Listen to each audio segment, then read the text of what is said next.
Morning student, future IAS academy way to success में आपका एक बार बहुत बहुत स्वागत है।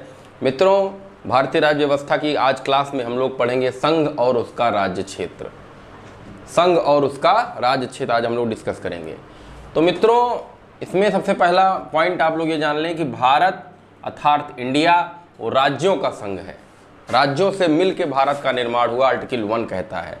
आर्टिकल 1 में भारत के क्षेत्रों के नाम, सीमाओं आदि के बारे में बताया गया है।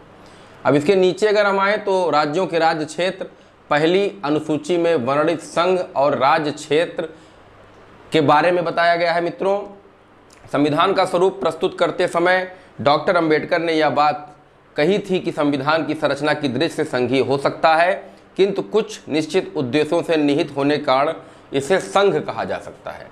डॉक्टर अंबेडकर ने यह चीज़ कहा था, यूनियन कहा था। भारत के राज्य क्षेत्रों में निम्नलिखित क्षेत्र शामिल होंगे। पहला, राज्यों के राज्य क्षेत्र, जैसा मैंने आपको बताया। दूसरा, पहली अनुसूची में वर्णित संघ राज्य क्षेत्र और ऐसे अन्य राज्य क्षेत्र भी जो वर्णित किए जाएं। तीसरा पॉइंट है, भारत को राज्यों का संघ कहे जाने का तात्पर्य यह है कि कोई भी राज्य भारत से अलग स्वतंत्र नहीं हो सकता है। अपनी विशालता तथा सामाजिक व सांस्कृतिक विविधता के कारण भारत सरकार के संघीय स्वरूप को अंगीकृत किया है, किंतु फेडरेशन शब्द का संविधान में उल्लेख कहीं भी नहीं है। फेडरेशन शब्द का उल्लेख संविधान में कहीं भी नहीं है। डॉक्टर अंबेडकर ने यूनियन शब्द का सुझाव दिया, वो इसलिए कि दो बातें इसमें निकल के सामने आती। पहली बात तो ये कि भारत स्वतंत्र व संप्रभु राज्यों की सहमति का परिणाम नहीं है। दूसरी बात यह कि कोई भी इकाई राज्य को संघ से अलग होने का अधिकार नहीं देती है। भारत विनाशी राज्यों का अविनाशी संघ है। तो इसको नोट कर लीजिए आप लोग फटाक से, नोट कर लीजिए आप लोग। भारतीय संघ, यूनियन ऑफ इंडिया में केवल राज्यों का समावेश है जो केंद्र के साथ संघीय शक्तियों में भागीदारी करते हैं। जो भारतीय राज्य क्षेत्र में हैं उन सभी राज्य क्षेत्रों का समावेश है जिन देश पर भारत की या देश की प्रभुसत्ता है। आर्टिकल 1 आप लोग देख रहे होंगे, मैंने लिखा है, उसमें संघ का नाम और राज्य क्षेत्र का वर्णन किया गया है। आर्टिकल 2 देखिए चार्ट में आपको दिखाई दे रहा है, उसमें नए राज्यों का प्रवेश या स्थापना है। आर्टिकल 2A ये निरसित कर दिया गया है, संविधान से सस्पेंड कर दिया गया है। बहुत ही ज़्यादा महत्वपूर्ण प्रश्न है। आर्टिकल 3 नए राज्यों का निर्माण और वर्तमान राज्यों के क्षेत्रों, सीमाओं व नामों में परिवर्तन करने का अधिकार देता है। अभी हाल ही में जम्मू कश्मीर को देखिए, भारत ने अपना अभिन्न अंग बनाया है। तो आर्टिकल 3 के अंतर्गत मैं आपको करंट से जोड़ रहा हूँ, पॉलिटी को मैं करंट से जोड़ने का प्रयास कर रहा हूँ, आप लोग चार्ट नोट कर लीजिए। आर्टिकल 3 के द्वारा ही जम्मू कश्मीर को भारत का अभिन्न अंग बनाया गया है।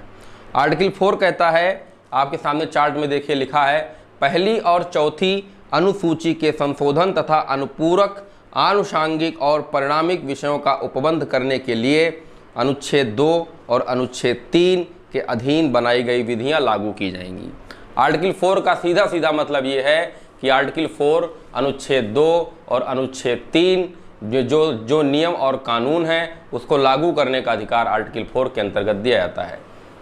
अब आप लोग चार्ट को एक बार फिर से देख लीजिए। भारत अर्थात इंडिया राज्यों का संघ है, आर्टिकल 1, इसके अंतर्गत राज्यों के राज्य क्षेत्र, पहली अनुसूची में वर्णित संघ राज्य क्षेत्र और ऐसे अन्य राज्य क्षेत्र भी जो अर्जित किए जाएंगे वो भारत के राज्य क्षेत्र के अंतर्गत आएंगे। मेरी आवाज़ आप लोग को सुनाई दे रही है, चार्ट नोट करते रहिए।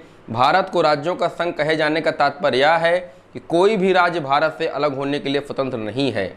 अपनी विशालता तथा सामाजिक व सांस्कृतिक विविधता के कारण भारत सरकार के संघीय स्वरूप को अंगीकृत किया है, किंतु फेडरेशन, याद रखिए, फेडरेशन शब्द का संविधान में उल्लेख कहीं भी नहीं है।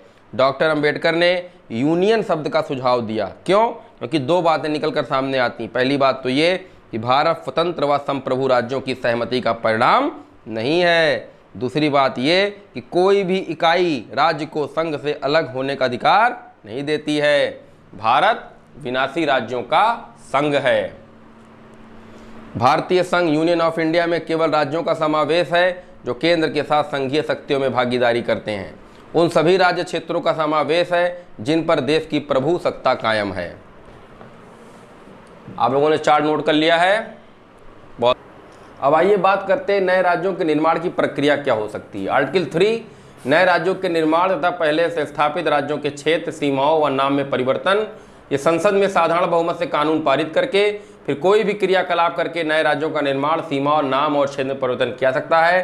फिर राष्ट्रपति की अनुशंसा पर संसद के किसी भी सदन में, चाहे वो उच्च सभा हो, चाहे वो निम्न सभा हो, चाहे वो लोकसभा में लाया जा सकता है या राज्यसभा में लाया जा सकता है कि सर हमको इस राज्य के क्षेत्र के नाम में परिवर्तन करना है, इसकी सीमा में परिवर्तन करना है, संसद किसी भी सदन में लाया सकता है। फिर राज्य विधायिका जवाब नहीं देती है, राज्य विधायिका को भेजा जाएगा कि भाई आप इस पर अप्लाई, जो हम आपके राज्य क्षेत्र में परिवर्तन करना चाहते हैं आपको मंजूर है कि नहीं मंजूर है। तो राज्य विधायिका जवाब अगर नहीं देती है तो उसकी समय सीमा बढ़ाई जा सकती है। फिर विधेयक संसद में प्रस्तुत हो, इससे पहले संबंध राज्य विधायिका के पास भेजा जाएगा। उसके बाद राष्ट्रपति अपनी विचारार्थ भेजेगा। फिर कोई राज्य विधायिका अपना मत नहीं देती है, तब भी संसद के किसी सदन में विधेयक लाया जा सकता है, क्योंकि राज्य विधायिका के दृष्टिकोण को स्वीकार करने के लिए संसद बाध्य नहीं है। इसीलिए प्रस्तावित स्वीकृति विधेयकों में संशोधन करके राज्य विधायिका का मत मांगा जाना आवश्यक नहीं है। आप लोग इसको नोट कर लीजिए, आप लोग, और इम्पोर्टेंट नोट में लिख लीजिएगा। आजकल राज्यों की एक महत्वपूर्ण मांग प्रशासकीय शक्तियों संबंधित है। आर्टिकल 249 को समाप्त किया जाए तथा आर्टिकल 356 में संशोधन किया जाए। राज्यों में स्वायत्तता की मांग क्यों? भारत एक बहुलवादी राष्ट्र है। सांस्कृतिक, धार्मिक, राजनैतिक भिन्नता, संसाधनों का पर्याप्त उपयोग है, प्रशासकीय शक्ति, विधायी शक्तियों में हस्तक्षेप आदि, भाषा का विरोध, जातीयता का विरोध, आरक्षण जैसे गरीबी आदि का विरोध समय समय पर आप लोग देखते रहते हैं, राज्यों में होता रहता है। अब राज्यों के, इसके बाद हम आप लोग चार्ट को नोट कर लीजिए, फिर राज्यों के पुनर्गठन पे हम बात करेंगे। मित्रों एक एक चीज़ क्लियर हो जाएगी, बस आप लोग ध्यान से मन लगा के अच्छे से पढ़ने का प्रयास करें, क्योंकि इससे ज़्यादा ना कोई कोचिंग पढ़ाने वाली है, ना आपको इससे ज़्यादा बताने की कोई ज़रूरत है। इसके बाद अगला टॉपिक हम लोग पढ़ेंगे राज्यों का पुनर्गठन। तो इसमें स्वतंत्रता प्राप्ति के बाद भाषा के आधार पर राज्यों के पुनर्गठन की मांग बहुत तेज़ी से फैली। फिर भाषा के आधार पर राज्यों का गठन मुद्दे पर जो है संविधान ने 1947 में एस.के. दर आयोग, नोट कर लीजिएगा आप लोग, मैं आ रहा हूँ सामने आपके, एस.के. दर आयोग गठित हुई थी भाषा के लिए। भाषा पर राज्य का विभाजन हो उसके लिए एस.के. दर आयोग गठित हुई थी। इसकी सिफारिश पर विचार करने के लिए जयपुर में अधिवेशन हुआ था। कांग्रेस का 3 सदस्यीय वो कमेटी थी, जे.वी.पी. समिति। दर आयोग पर बहस करने के लिए इस कमेटी का निर्माण हुआ था, जे.वी.पी. कमेटी।